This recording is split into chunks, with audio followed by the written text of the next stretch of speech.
coming to the cinemas now. As we all know, PVR Cinemas and DT Cinemas, there was an acquisition that was involved. This is the India's leading multiplex operator, PVR Cinemas, which has acquired real estates DLF Cinema, which is DT Cinemas, for rupees 433 crores. Now, pursuant to this deal, PVR took over the operations of 32 screens of DT Cinemas from June 1. Initially, the deal was for 39 screens valued at 500 crores.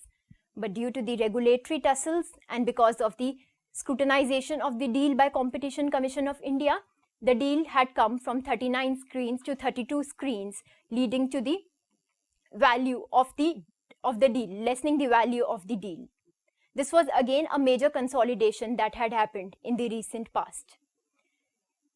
If we look at the regulatory approval and the competition concerns that are involved.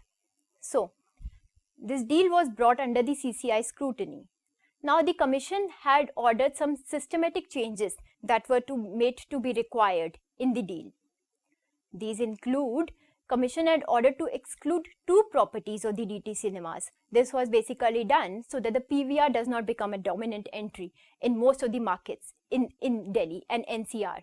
So, the Commission had ordered to exclude 2 properties of DT Cinemas. That was in DT Savitri, that is 1 screen, and DT Saket, 6 screens. So that would remain under the ownership of DT Cinemas, and PVR Cinemas will not acquire the same. That is again a much welcomed order. The watchdog had also asked the PVR to offload some of its assets in order to approve the transaction. In pursuance of the order, PVR agreed to scrap its plan. So there were some new plans for the investments were required to be done by the PVR, but for the time being, those investments are kept at hold as the Commission had specifically asked PVR to delay those investments. And those investments which were basically under construction projects of PVR, which included Garden Galleria Mall in Noida and a 7-screen property at Area Mall in Gurgaon. PVR has also agreed not to spend in these 2 regions organically or via acquisitions for the rest of 3 years. As part of the deal, DT Cinemas has been asked by the CCI to sell the other 7 screens in South Delhi to any other competitor except PVR.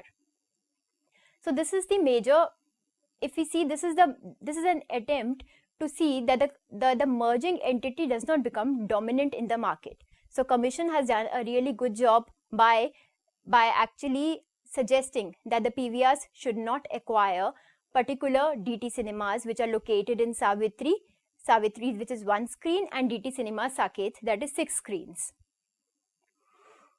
Now the road ahead. What would be the impact on overall market after this deal? The impact would be, after merger, PVR's presence will increase to 141 locations with 551 screens in 46 cities across India. The largest multiplex operator in India now has 519 screens in 133 locations. PVR will be able to add 7939 of DT Cinemas seats, taking its tally to 126 to 672. Its closest competitor, Inox operator, over 420 screens, followed by Mumbai headquarter Carnival Films with 330 screens. So this basically gives you an idea who all will be the major players that will operate in our country after this consolidation, and what are the screens that we can expect them to own. So you can just go through the instance slide and see what is the road ahead that lies for cinemas in our country. This is another major deal that has happened in the pharmaceutical sector. Lupin Limited and Gavis Pharmaceuticals and Novel Laboratories. Lupin Limited, as you know, is one of the third largest Indian pharma company, which has completed the acquisition of privately held. So Gavis Pharmaceutical is a privately held US pharma company. So there has been a recent acquisition by Lupin of US privately held Gavis Pharmaceuticals. Now Lupin has announced this deal to acquire Gavis for $880 million in a bid to strengthen its presence in US market. So this move of Lupin was mainly to strengthen its presence in the US market, because there'll be a lot of synergies involved if Lupin acquires Gavis Pharmaceuticals. Addition to the manufacturing plant, the takeover gives Lupin a combined portfolio of 120 US approved generic drugs. This is what is the synergies that are involved. Once the Lupin acquires Gavis Pharmaceutical, what will it get?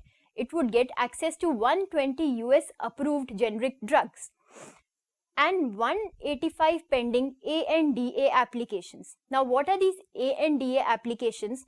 It's abbreviated New Drug Application, including first to file, that is FTF products, offering 180-day market exclusivity. These are all the benefits that are involved once the Lupin acquires Gavis. These are mutual synergies that are always involved in a consolidation. So it would get access to the generic drugs that are being manufactured by Gavis. It would get access to ANDA applications that have been filed by Gavis. So this is a huge stake that is involved once the Lupin acquires Gavis, and it would have its presence in the US markets as well. Now going on to the regulatory approvals. Of course, it wasn't easy. If we look at it, the takeover was approved by US FTC on the condition Gavis sold assets for 2 generic products.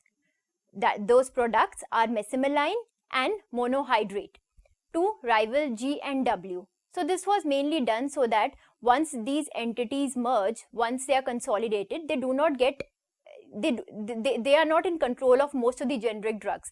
So the control should be given to the other entities as well, so that the drugs are made accessible to the common man. Gavis would make mesalamine for G&W and give firm access to knowledgeable production staff to allow the firm to seek FDA approvals for the product.